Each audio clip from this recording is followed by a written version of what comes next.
এই দুনিয়াটা জান্নাত নয়, কিন্তু এই দুনিয়াতে যদি কারো ঘরে একটা নেককার স্ত্রী থাকে, সে ফিল করতে পারে জান্নাত কাকে বলে। সে ফিল করবে।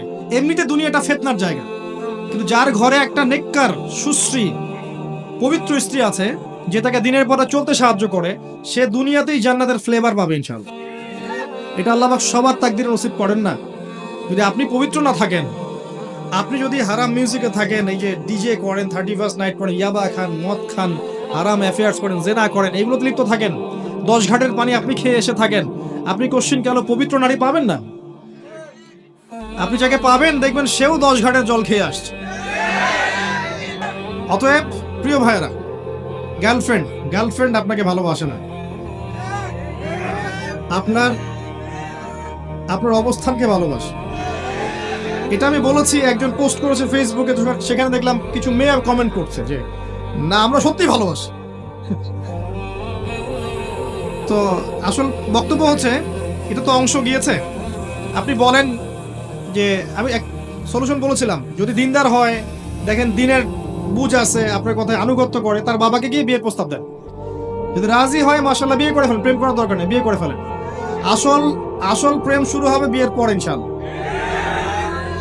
আর তখন বুঝবেন দিল্লি কে লাড্ডুর কি মজা। তখন মনে হবে যে কাশ আরো 5টা বছর পরে বিয়েটা করলে ভালো হইতো। ঠিক আছে? তো বাস্তবতা কঠিন, যেটা আমরা পাই না ওটার প্রতি আমাদের আকর্ষণ বেশি কাজ করে। পাওয়ার পরে দেখবেন যে আসলে জীবনটা মনে আগেই ভালো ছিল, বন্ধুদের সাথে ঘুরতাম, একটু ছিল, স্বাধীনতা ছিল, ফ্রিডম ছিল। এখন সেটা আর নাই। এখন দেখবেন 1 ঘন্টা কেন, 10 মিনিট দেরি হলেই 10টা ফোন আসা শুরু হবে। কোথায় তুমি? কোথায় গেছো? কার সাথে সময় দিচ্ছ? এত সময় দেওয়া লাগে? আচ্ছা, বিয়ের প্রস্তাব দেন। যদি বাবা রাজি হয়, পরিবার মেনে নেয়, আপনার একটা হালাল রিজিকের সোর্স থাকে, আপনি বিয়ে করে ফেলেন। হারাম রিলেশনশিপে যাবেন না, এটা এক প্রকার জিনা। এটা কি এক প্রকার জিনা? কারণ শুধুমাত্র সেক্সুয়াল সম্পর্কটাই জিনা নয়, দেখা সাক্ষাৎ করা, কথাবার্তা বলা, ফোনে কথা বলা, আই কন্ট্যাক্ট, সবকিছু জিনার অন্তর্গত। জিনা থেকে দূরে না আসতে পারলে আপনার মনের মধ্যে নূর কোশ্চিন কেন আসবে না?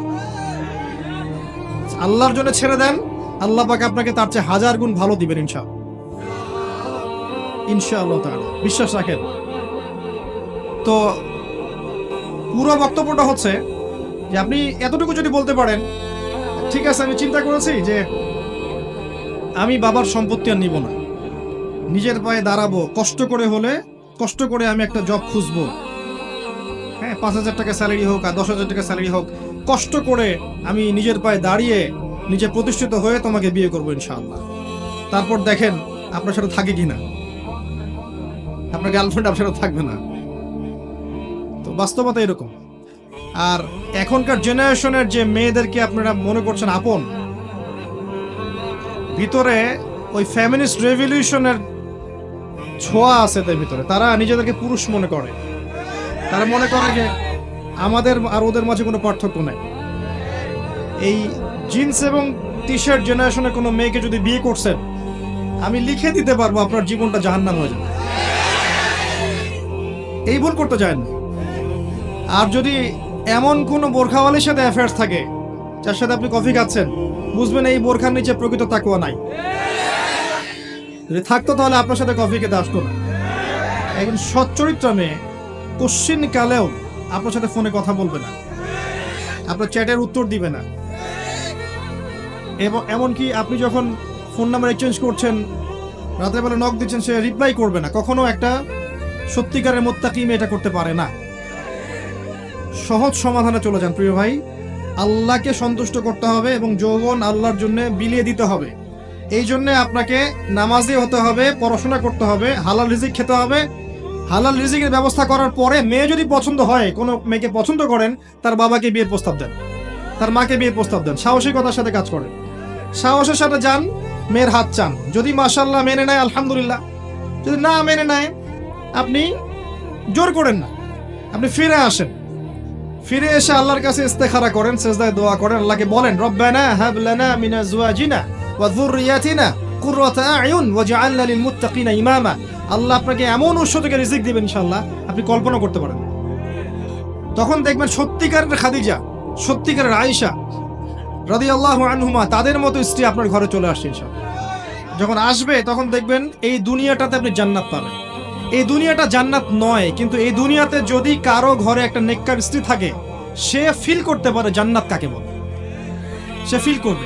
এমনিতে দুনিয়াটা ফিতনার জায়গা, কিন্তু যার ঘরে একটা নেককার সুশ্রী পবিত্র স্ত্রী আছে, যে তাকে দিনের পথে চলতে সাহায্য করে, সে দুনিয়াতেই জান্নাতের ফ্লেভার পাবে ইনশাআল্লাহ।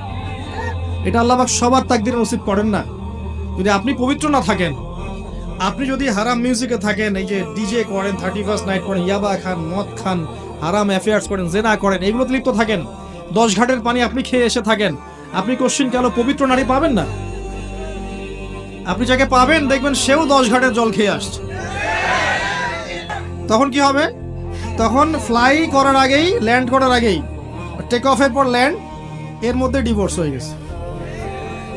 আল্লাহ পাক আপনাদেরকে বোঝার তৌফিক দান করুন যে আল্লাহ আপনাকে প্রকৃত অর্থে ভালোবাসেন। আর আল্লাহ পাক বলেছেন যে 1 ভাগ ভালোবাসা, মাত্র 1 ভাগ ভালোবাসা আমি পুরো সৃষ্টি জগতের মধ্যে দিয়েছি। 1 ভাগ ভালোবাসার জন্যে এই যে গরু গাভী তার বাচ্চার ওই যে ময়লা চেটে পরিষ্কার করে, 1 ভাগ ভালোবাসার জন্য। একটা পিকচার দেখেছিলাম যে একটা হরিণের বাচ্চাকে বাঘেরা ধাওয়া করছে, মা থেমে গেল, মা থেমে গিয়ে নিজের জীবনটা দিল, বাচ্চাটা চলে গেল। মাকে বাঘ 3 দিক থেকে ধরেছে, আর এই মা হরিণটা স্থির হয়ে দেখছে ওর বাচ্চা চলে যাচ্ছে, নিজের জীবন দিয়ে দিল, বাচ্চাকে সেভ করলো। এই 1 ভাগ ভালোবাসার ফল এগুলা। আর আল্লাহ পাক বাকি 99 ভাগ ভালোবাসা তার কাছে রেখেছেন আপনাকে ভালোবাসার জন্য। কিয়ামতের মাঠে এই ভালোবাসা দিয়ে আল্লাহ পাক আমাদেরকে মাফ করবেন ইনশাআল্লাহ। দুনিয়ার ধোকায় পড়বেন না। নেককার স্ত্রী আল্লাহর কাছে চেয়ে নিন, সলাতে মনোযোগী হন। প্রিয় ভাই, কোরআন পড়েন, নিয়মিত 1 পারা করে পড়েন, সলাতে মনোযোগী হন, আলেম ওলামাদের সোহবতে যান, আরবি ভাষা শেখেন, হারাম মিউজিক ছেড়ে দেন, গার্লফ্রেন্ডের হারাম সঙ্গ ত্যাগ করেন, বিয়ে করেন, পবিত্র জীবনে চলে আসেন, হালাল রিজিক সোর্স তালাশ করেন। আপনাকে যে মেধা আল্লাহ দিয়েছেন, এটা দিয়ে আপনি দিনের, উম্মার, দেশের, জাতির খেদমত করার চেষ্টা করেন। ইনশাআল্লাহ দেখবেন ইনশাআল্লাহ তাআলা বাংলাদেশের এই যুব সমাজের মধ্য দিয়ে, পরবর্তী প্রজন্মের মধ্য দিয়ে ইনশাআল্লাহ আগামী বিশ্বে বাংলাদেশ, আল্লাহ চাইতো বিশ্বের সুপার পাওয়ার হবে ইনশাআল্লাহ। আল্লাহ পাক আমাদের সবাইকে কথাগুলোর উপর আমল করার তৌফিক এনায়েত করুন, আমিন। আকুলু কওলি হাযা আস্তাগফিরুল্লাহ লি ওয়া লাকুম ওয়া লিসাইরিল মুসলিমিন।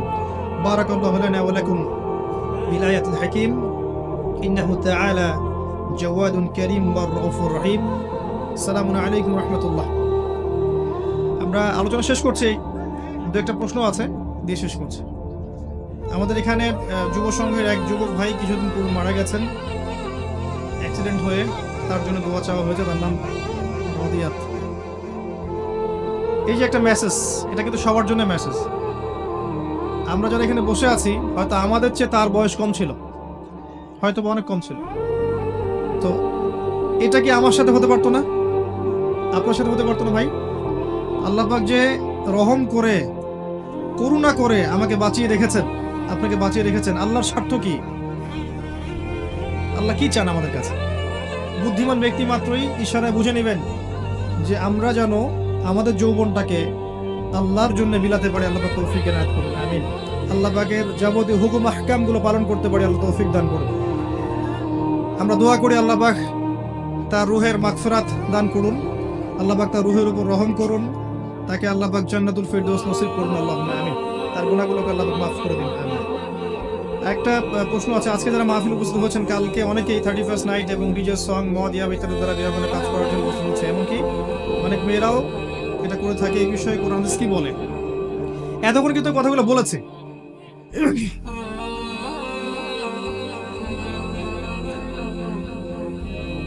এক নাম্বার, আপনার মূল্যবান হায়াত শয়তান এগুলোর মধ্য দিয়ে নষ্ট করতে চায়, 1 নাম্বার। 2 নাম্বার, যারা এই ধরনের কাজে লিপ্ত থাকবে তারা আল্লাহর ইবাদত করতে পারবে না মন থেকে। 3 নাম্বার, এটা অমুসলিমদের সংস্কৃতি অনুসরণ করা। যে ব্যক্তি যাকে অনুসরণ করবে তার সাথে হাসর হবে। যদি আপনি চান এদের সাথে আপনার হাসর হোক, তাহলে ইউ আর ওয়েলকাম, এগুলো করতে পারেন। যদি আপনি চান যে ফেরাউন, হামান, কারুন এদের সাথে আপনার হাসর হোক, তাহলে আপনি এগুলো করতে পারেন। যদি আপনি চান না আমি রাসূলুল্লাহ সাল্লাল্লাহু আলাইহি ওয়াসাল্লামের সাথেই কিয়ামতের মাঠে থাকতে চাই, তাহলে এর ধার কাছে যাওয়া আপনার জন্য জায়েজ নাই।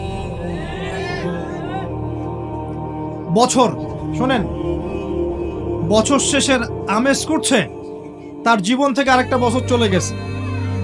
শয়তান ওখানে নাচছে খুশিতে যে এই আদম সন্তানের জীবন থেকে আরেকটা বছর আমি মাইনাস করতে পারলাম।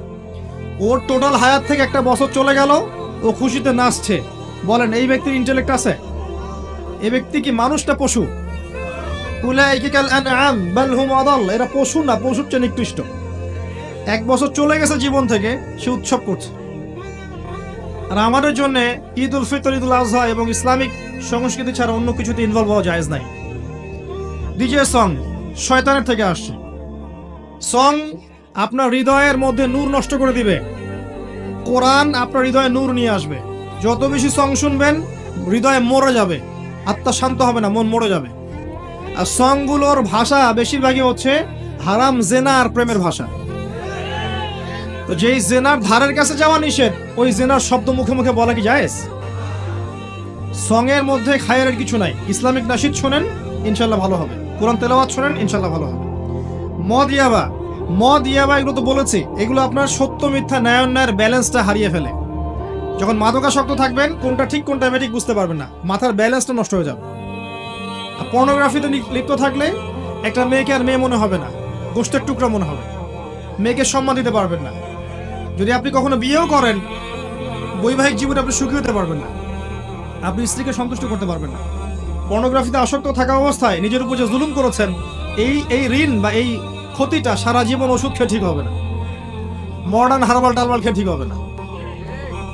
অতএব পর্নোগ্রাফি, মাদকদ্রব্য, ডিজে সং, 31st নাইট, এগুলো থেকে একজন মুসলিম যুবক 100 হাত কেন, সহস্র কোটি হাত দূরে থাকবে, এটাই কাম্য।